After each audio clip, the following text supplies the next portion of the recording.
know you mentioned this was kind of your single unilateral decision.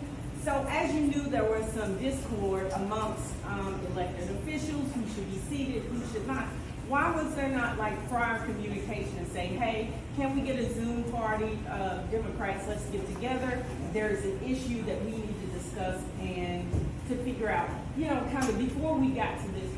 I think that's the issue.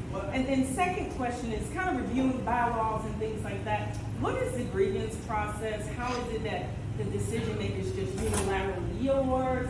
Is there an appeal process? The 2-year moratorium? There just seems to be a lot of things that just were just kind of in the air and don't have a policy and written procedure, at least that I can look up.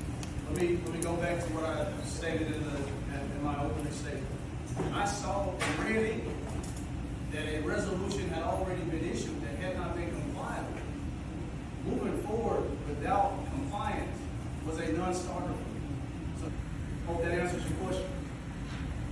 I mean, it's an answer, but if there's, one of the things you said was that you operate in black and white, right? Yeah. There's rules. So I think for me, if you can say, here's the rules that was violated, here's the consequences that are supposed to follow, I know I feel better about it. Yes, right? so two things. Right. What was violated was a duly elected officer who was not seated. Okay. The chair decided not to comply with that order to seat a duly elected officer. Okay. And that's what happened.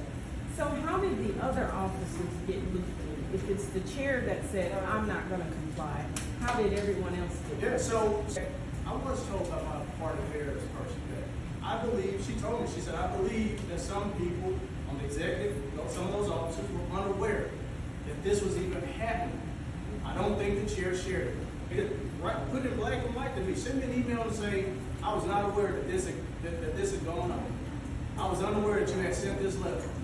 Then I would lift those moratoriums on those people on a case-by-case basis.